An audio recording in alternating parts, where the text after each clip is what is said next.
Welcome back to March Madness Analysis, another edition of the weekly rankings, coming out on a late Tuesday night. I apologize not getting it to you on Monday, just a little bit busy. So we're going to get through the rankings, we're going to breeze through those, get into some teams in consideration, and then answer a couple fan questions we have. So starting at the top, Baylor just jumped Gonzaga in my poll with the win over Texas. They now have the same quality wins as Gonzaga.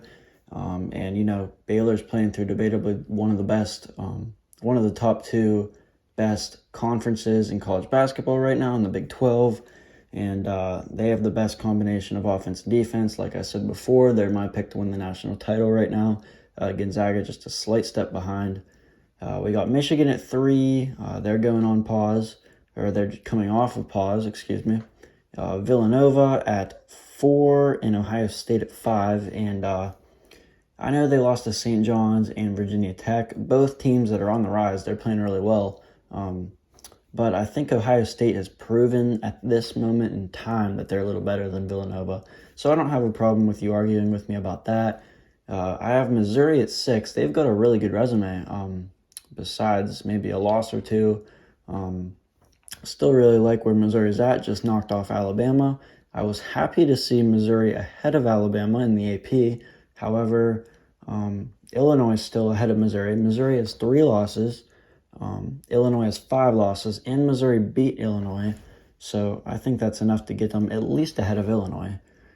Houston with a couple bad losses. They've got to drop down in a lower conference, in a mid-major conference. Oklahoma's still there. I started to give Illinois and Texas Tech some respect. Texas Tech at 12, Illinois at 10. Illinois is playing fantastic right now. I don't have a problem with giving them respect if they're playing well. So now both of those teams are starting to play well, beat better teams, and I'm going to start to give them some respect. I still like where West Virginia's at. Oklahoma dropped a little more, even considering they didn't have a few players in some of their games they played, Austin Reeves and then a couple other starters. Same with Texas. I'm okay with Texas being at 13. That's actually fine by me. I still really love Texas. I think they're a top 10 team when they have everyone. But they've been playing very poorly right now. They played their worst game against Oklahoma State this week, and they're going to drop a little bit. Still love the Longhorns, so don't get me wrong there. Let's see who else. Tennessee, we're in the same area. Could I have dropped them a little more? Maybe. I'll give you that. Virginia at 14. Could they have dropped a little more? Maybe. Virginia's at 9 in the AP, which is kind of crazy to me. Florida State, we're in the same area. We've talked about Texas. Iowa dropped a little further in my poll. Look at their resume. They really haven't beaten anyone. Obviously, the Big Ten's a tough conference. Every team's a difficult win, but they don't really have that signature win that they're looking for just yet. I think they'll get there. I still love Iowa. The defense has really not been there. It's been non-existent, and so that's going to hurt them come tournament time, I really think. So Iowa's got to be punished a little more. Let's see. We've talked about Tennessee. Virginia Tech's kind of in the same area.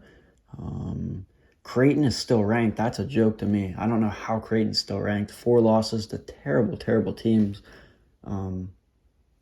So I don't know why they're ranked. They're not even in my top 40. I'll be honest, they're 41 in my personal rankings. They haven't beaten anyone either. So they've played a tough game with Kansas.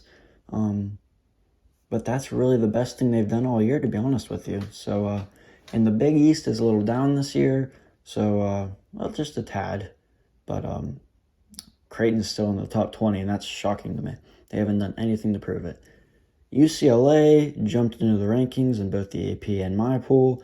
Wisconsin is a little bit high at 21, I personally think. I have Wisconsin at 26, so we're still kind of in the same area there. They're just playing very poorly as of recently. I'm glad to see the AP give Loyola Chicago some respect. We actually both have them at 22. And I finish off with Clemson, Iowa, Florida. AP has Oklahoma State, Purdue, Rutgers.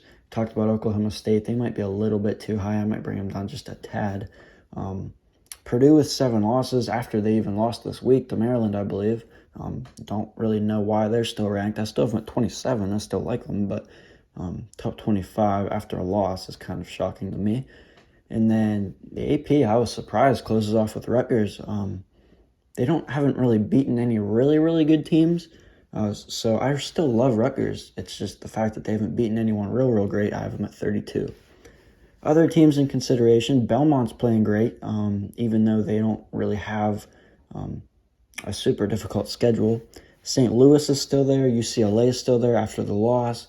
Arkansas is still there. Just want to see them win a big game. So they're going to have a prime opportunity to do so against Missouri this week. Rutgers we've talked about. Kansas, this rankings right here didn't include the Oklahoma State game from yesterday, Kansas-Oklahoma State. But after their win, hopefully they'll rise a little bit and maybe get quite a few votes. I don't know if they're worthy of top 25 just yet, but they're on the rise, I think, with that big win over Oklahoma State. St. John's is on the rise. Colorado's on the rise. Boise State and BYU are still kind of hanging on in the top 40. Oregon's still there after the loss. Colorado State's playing really well. Georgia Tech's on the rise. Creighton is at 41, obviously. So let's get into some fan questions.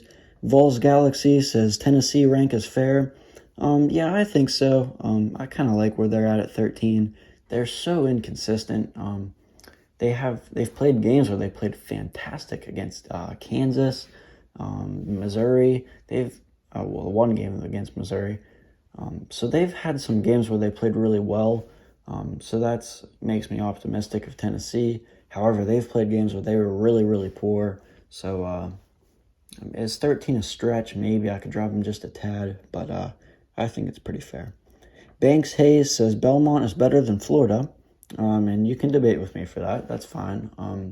It's just the strength of schedule is not there. At least Florida has beaten some quality teams, and they're obviously in a tougher conference in the SEC, so you can debate with me.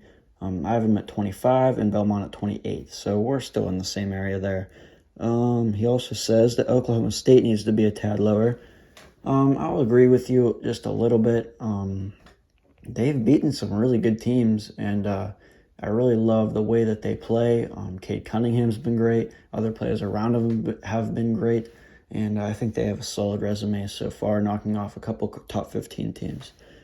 Graham Butterfield says Nova's a little high after you're losing to St. John's. We've talked about Nova. I completely agree with you.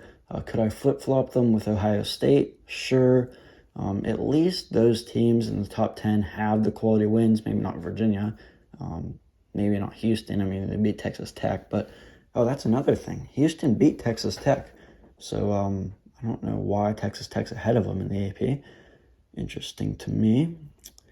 Anyway, CBB Rank says Tennessee and Oklahoma State are a tad too high. So those seem to be the two that I'm getting a little bit of criticism for, which I agree with you. Oklahoma State and Tennessee, they could drop just a tad, especially next week. Oklahoma State will drop a little more because of their loss to Kansas. But that's about it for this week. So posted on a Tuesday, obviously. We'll see you on Monday for a new edition of the Weekly Rankings. Go check out the March Madness Analysis Instagram page. Just posted a new predictions post this week for the bigger games upcoming in this week's slate of games. So I will see you next week.